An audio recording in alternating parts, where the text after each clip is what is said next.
Good afternoon. Welcome to another midweek preview of what's current at Planet Caymanas Park. The Open Gate Show. You subscribe, you listen, you hear, you learn, you should win. Planet Caymanas Park has made some changes. The digital apparatus that they are using has helped a lot in getting accurate times horses do during a race, the splits, etc., etc. I saw on a race meet a brief stint where they have a gadget that apparently they plunge into the racing surface. What that does, I don't know. I don't know if it measures moisture. I don't know if it measures depth.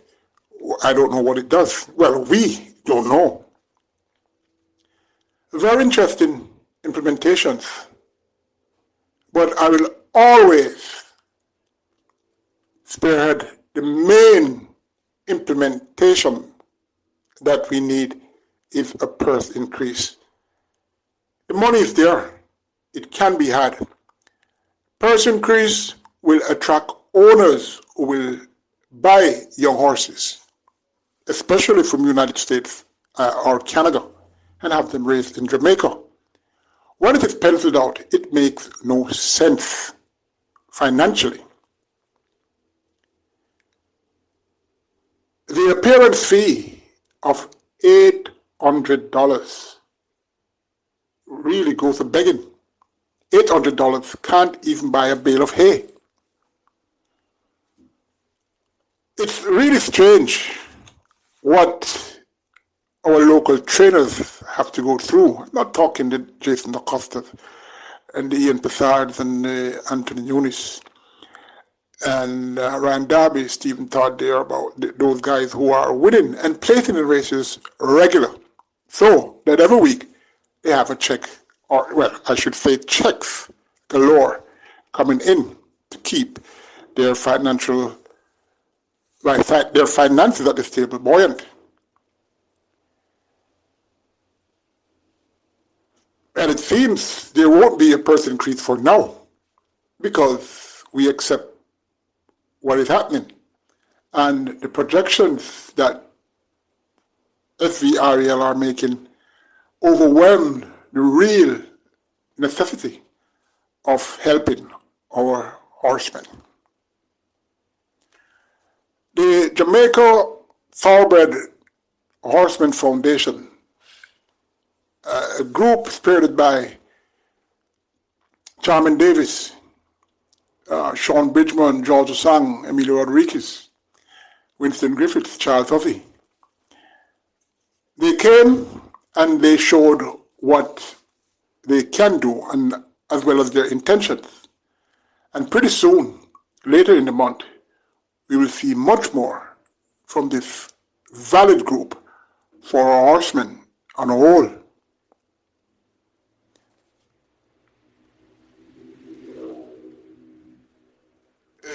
The jockey whip rule.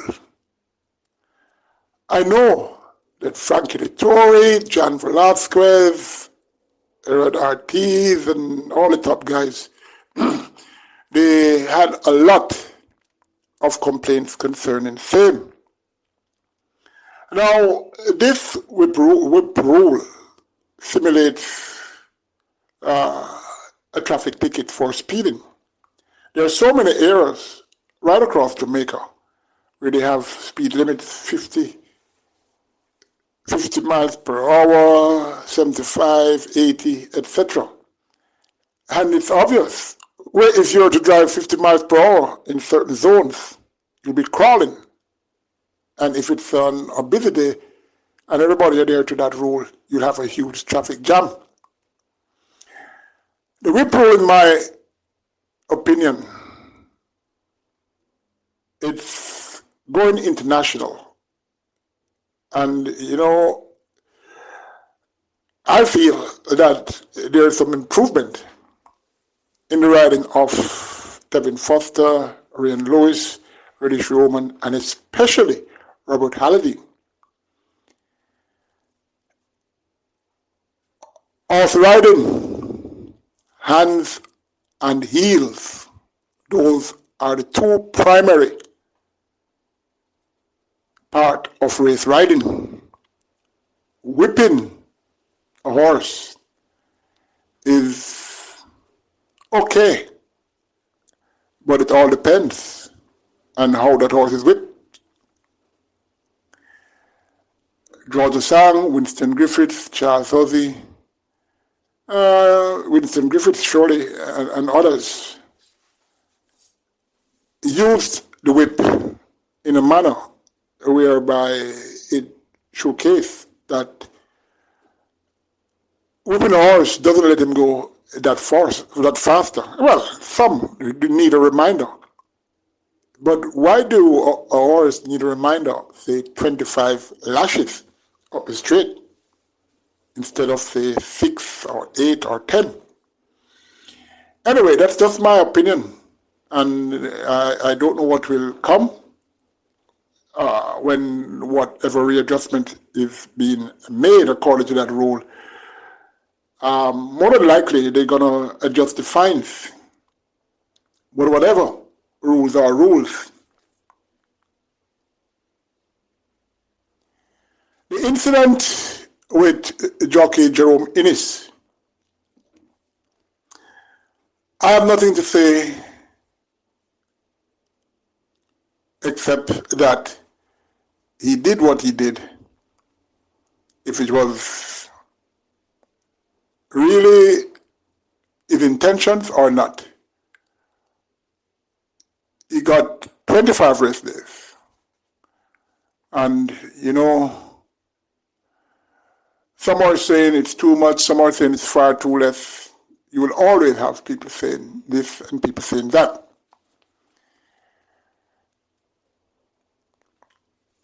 Last weekend, there were two outstanding performances.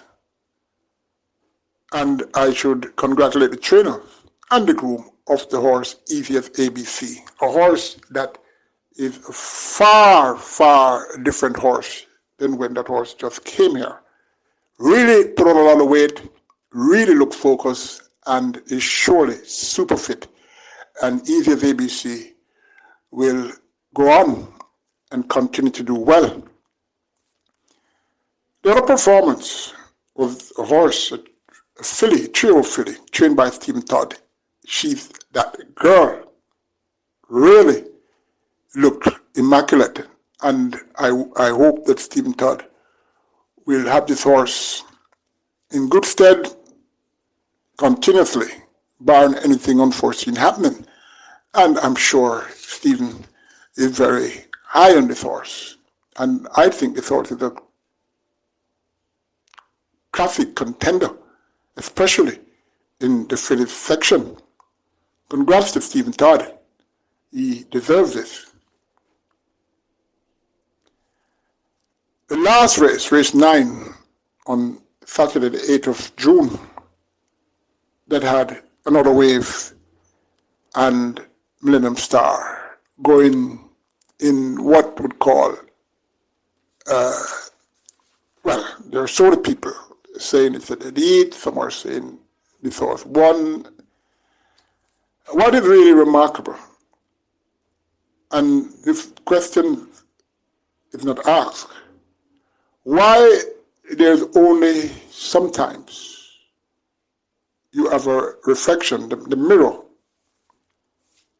when you have a photo finish. You hardly see it. Sometimes it's there, sometimes it's not. To me, the race finish was very, very, very close. It could have been declared a elite. It could have. But the outside horse normally gets an advantage due to the angulations of the photo finish camera.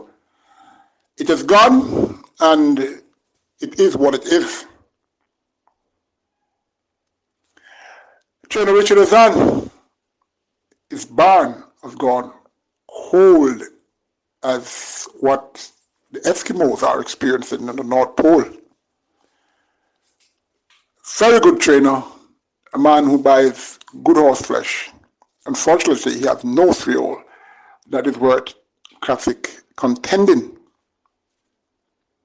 We're talking about June, in which the son has not won more than 2 races. The Open Gate Show wishes him and his team a quick recovery. The stables of former champion trainer Anthony Nunes has been churning out a lot of trios, getting tremendous attention in the tote, and they're failing for whatever reason, one way or the other, breaking bad, having problems in the gate, getting it hit out, whatever. And it must be very frustrating for trainer Nunes, a man who is accustomed to winning a lot of races. Trainer Jason Acosta continues to do well. And again, the Open Gate Show is applauding owner Carlton Watson in spending so much investing in our horse racing. This is a man that should be given an award. If new trainer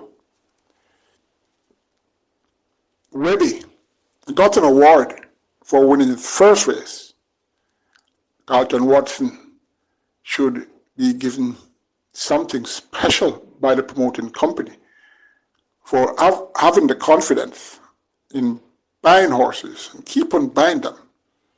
And this man, no reward can be high enough for he, and he continues to win races. Of note, big owner Michael Bernard ain't having much in horse racing as before, and that is the situation that I'm concerned about. The big owners aren't really having much interest in horse racing. Is it the purse structure? Is it the way that the restricted areas, I'm talking about the North London there, the comfortability there? Is it that the food that they require, the lunches, are not acceptable? Whatever it is. Someone, well, the promoting company, the chairman, should call a meeting with these top owners and ask what help they can advise to make Planet Caymanas Park more welcoming.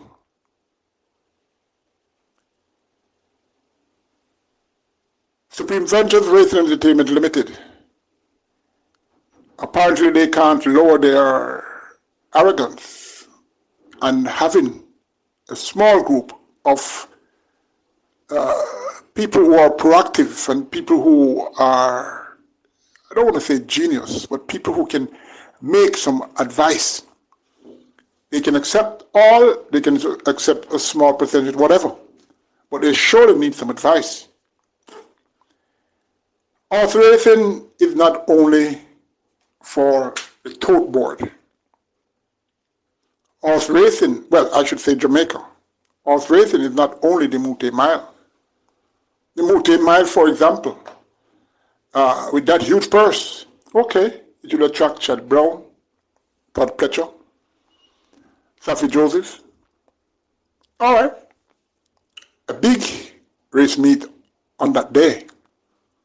A lot of glamour, a lot of ambience and everything. They win that purse money and they go away. It is said that it will put Jamaica horse racing on the map. Well, it will, surely, but only for a day. The plans of Supreme Ventures Racing Entertainment Limited are as such that There's been a lot of talk, and we have not seen any backup for most of those talks.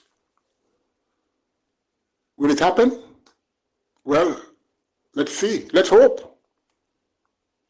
The Open Gate Show always want the best for horse racing, regardless of it might seem contradictory at times on certain elements happening in horse racing.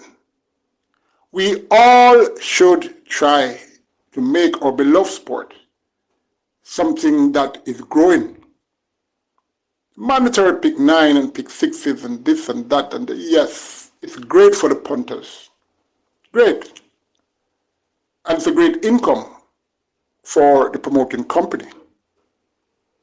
But remember, the horses, the trainers, the grooms, the owners, the jockeys, they are the ones who are the meat in this big pot of horse racing that has been brewing. Prices are going up and nothing is changing. The wasteful projections of that about 4,000, 3,000 per day for horses is total rubbish. Majority of the trainers are owners.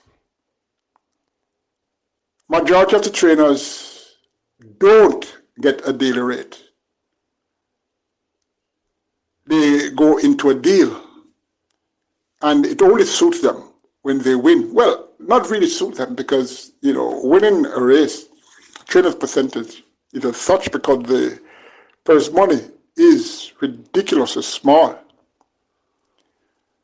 But to have some 2 minutes fame or so or such, people will accept whatever.